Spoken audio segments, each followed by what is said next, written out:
Hello guys, welcome back to the channel. My name is Omar Eddie. We are back again at Ripegrow.Enterprises farm. So today we want to learn about hydroponic farming, and with me here is Mr. Dennis. Welcome to the channel. Yeah, thank you. Now tukaribishe pia kwa shambani. Yeah. Yes. Asante sana, karibu. Yes. Huku Mawindini. Mawindini. Yeah. I almost forgot the name, Mawindini. Yeah, it's a bit hard. Yeah, but so, we are doing well. The last time when you left, yes, we were not where we are now. So we are progressing. So there are other things that you have added also in the farm. Yeah. The last time we were here, we were somewhere there, and today we can see you have added another. Yeah. It's kind of a pilot. It's a pilot. We are piloting. On how we can do hydroponics. As you see, the structure is a bit smaller than the rest. So we want maybe the way this unit will perform. We having tomatoes, you see, under production. So the way it will perform, it will give us it's an eye opener to how we can replicate the same on the other greenhouses. Okay. Yeah, because in the past we have used the normal way of farming in the greenhouse. Yeah, we have used the same way of farming in the greenhouse. Ile kupanda tu kwa mchanga direct. But now we are planting without using soil. Yes. So what made you to start thinking about hydroponic farming instead of the normal way we have always been doing it? Yeah, it's a good question. Because before you do anything, there must be a reason. So the reason why we chose to go the hydroponics way is because we have tried previously to grow crops in the normal way, but a point reaches that the production is not consistent. Simply because we may not be knowing when the plant needs nutrients, when it needs moisture. So due to such fluctuation, the production bit is affected. So maybe we produce low quality foods because of the nutrient requirement of a plant. But now with hydroponics, we say that the crop is like a baby. Like a baby. You have to feed the crop. All right. So nimeanza. So you have first of all to sanitize yourself. Oh, lazima nijisanitize. Yeah, but you just beat the soil part. The soil part. Okay. So this one, it has some kind of disinfectant. For the purposes of avoiding maybe pests and diseases. Then you close the door behind. So now here we are. Yes. So what do a person needs to know? Niende pande hii ingine. What do a person need to put into consideration before maybe starting hydroponic farming? You need to have a budget, because it's quite expensive.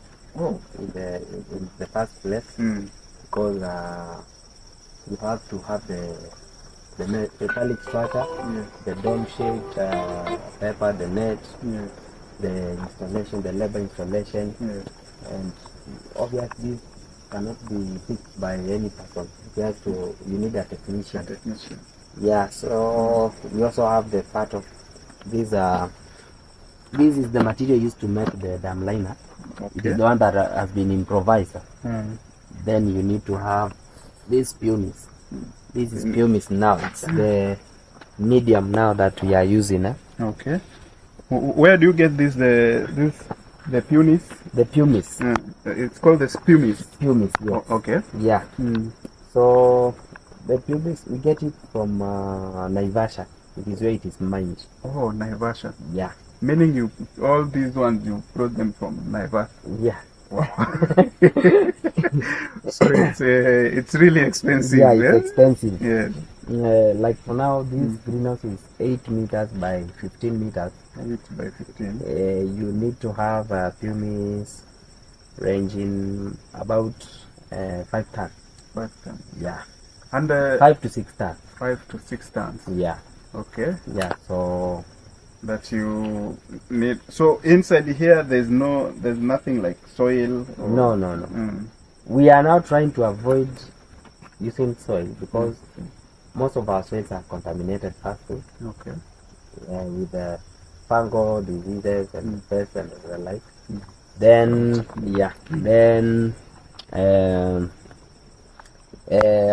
the soils also have been used over time. Okay. So the nutrition requirement may be a challenge. Yeah, may be low. Even if we try to upgrade it, yes, maybe through applying manure, to some extent, it needs some time to recover. Okay. Yeah. So now for the for us, we opted to go for the medium. Oh, the medium. Yeah. Okay. So what are the concepts of hydroponic farming? Okay. When you are doing hydroponics farming, yes, first of all, as I said earlier, the crop is like a baby. yes. So you need to plan yourself well. You need to have readily available fertilizer, and the fertilizer used here is not just the normal fertilizer that you apply in the farm. Okay. This is a special kind of a fertilizer that is highly soluble first of all in water, because there is a tank outside the greenhouse that now we do mix the fertilizer, then it comes through the drip system into the plant roots. Yeah, so si ile fertilizer tu ya kawaida DAP, CAN and NPK, no, but the constituents of DAP, the CAN, the NPK are the same even in this fertilizer. Okay. So we have two components. We have one is called the Hydro A and the Hydro B. Those are just now we just use we just use those names so that we can differentiate. Okay. So one comprises of the macro elements like the nitrogen, phosphorus and potassium, and now the other B contains the micro, the magnesium, the zinc, boron, all that. Then we have calcium on its own, because now we are growing tomato, we need to apply calcium, because the deficiency of calcium brings about blossom end rot. Ile unapata ni matunda ni tunda ya nyanya, but hapa in the back ina form kitu nyeusi. And it really affects in terms of after you harvest the production, it lowers the because you cannot sell such a tomato. So we feed now each and every of those fertilizers. Then we still apply the foliar ile ya kuweka kwa the leaves, the foliar fertilizer, depending on the stage in which the plant is. When you immediately transfer, you use foliar that is highly concentrated with phosphorus to help the root development and the stem. Then on the vegetative stage, you apply nitrogenous fertilizers. Then now when it begins to reproduce, you use a foliar that is well balanced but has higher potassium, so that it may help in the flower formation. Okay. Wow. So we can walk a bit so that our viewers may not get bored with watching. So total, how many plants do you have inside here? We have 500 plants. Oh, 500 plants. Yeah. And which type of tomato have you planted here? This one?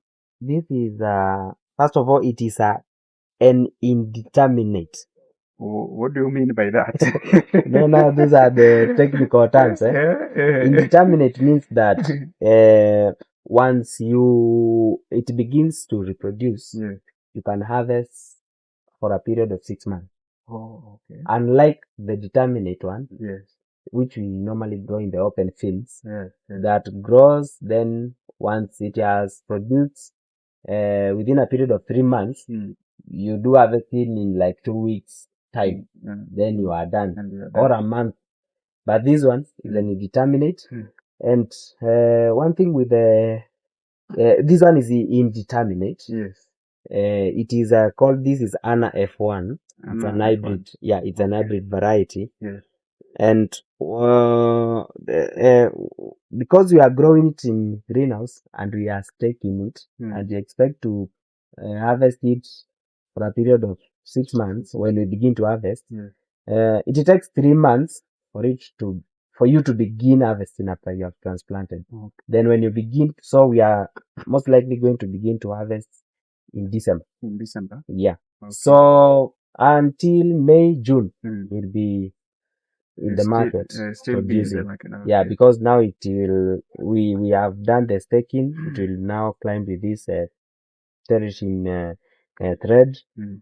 So what you keep doing is that you keep on removing the suckers. We have, so that you encourage only vertical growth. Yeah. Kama ingekuwa ni open field, tungetaka itoe many branches. Juu inakuja kuzaa zote, then tung'oe. So, but for this one, you keep on removing these branches so that you can have only one vine, producing the tomato. So how old are these ones? These ones, we transplanted them on 10th last month. So they are 1 month and today's on 13th. 1 month and 3 days. 3 days. Yeah, so 33 days. Yeah. So in the next like 50 something days, because you have to begin to harvest after like 75 to 90 days. Yeah. So the structure, what can you tell us about the structure for hydroponic farming? Is it the same just like the other ones also? Or is there any difference for the structure like this one? The only difference is the introduction of having this pumice. Okay. Because I hope you are questioning in reference to the other greenhouse. Yeah. In the other greenhouse, we were growing on the soil. But now we have this medium, so that now brings the total difference. And here we don't use any manure. The pumice is just a medium. Yeah. For growing the crop. Okay. Then here you constantly feed. Like when you transplant them, there's the quantity that you give as per the requirements from an agronomist, specifically those who have done hydroponics farming. So there's the quantity that we give like 3 times in a week. And as the plant progresses, you lower the number of days, but you increase the quantity. Yeah. Okay. Yeah. Pick up and then. So, is there a specific formula that you use? Is there a specific formula that you use for formulating the fertilizer, to know the right quantity according to the number of plants you have, or how do you formulate and make sure that each and every plant has the right nutrient? As I have just said, depending on the stage in which the crop is at, there is I don't know whether I call it a chart, whereby you are told at this at this age, at this number for of the days, layman's language that we can understand. At this number of days, you should be given the plant. For example, if it is hydro hair, you put 500 grams, you dilute it in the water tank, and you add another 500 grams of maybe the hydro B, then it flows in the water. Okay. So there is that chart with there. Oh, and the water, the liter, how many liters like you are going to use? Yeah, the tank. This tank is a 500-liter tank. Oh, the tank is 500 Yeah, liters. so those are 25 jerrycans. Okay. 20 liters. So we do every day in the evening. It's when we give it water. Okay. Yeah, and you see the pumice is wet. If it was lacking moisture, ungona inakaa hivi whitish. Yeah, but this one is sufficiently wet. Okay. Yeah, and now you see with this dam liner, it is helping the moisture to just be contained within the root. Hakuna mahali the moisture inaenda. So this one is ideal even for growing crops in dry areas. Okay. Yeah, like now in Makueni. Yeah. The Assas region. Yes. Okay. So are there any other types of hydroponic farming that we can learn about, or it's just the same thing, the hydroponic farming? The concept is the same, but now we have different structures. Okay. Like when you are doing lettuce, spinach, maybe you have seen them. I've seen them online. In tubes. In tubes. People growing the crops in the structures like tubes. Yes. So now that is ideal for vegetable farming, especially when you are doing it spinach, lettuce, herbs. Yeah. Can you grow cabbage also with the same? Yeah, you can, because as long as there is the medium where the plant can grow, and there is also the nutrients requirement that you are giving it, then it will definitely grow. Okay. Yeah, hata ukikumbuka kwa science ulikuwa unaletewa swali unaulizwa unaambiwa mbegu moja imewekwa kwa cotton wool na ikawekwa moisture. It will definitely grow. Yeah. So it is just we just need the medium. As long as there's a medium, then we are good to go. Okay. Yeah. So right now you are venturing into what are your expectations as you have started venturing into hydroponic farming? My expectation is that first of all, I will be able to get quality products. You know, the market is wide. The scope is wide. And with now hydroponics, since I'm feeding my plant well, there is no interference of soil-borne diseases and pests. So I'm expecting even my profits to be the profit margin to be bigger as compared to when we grow them on the normal conditions. Yeah, and just maybe I've just remembered something maybe to mention, because I know it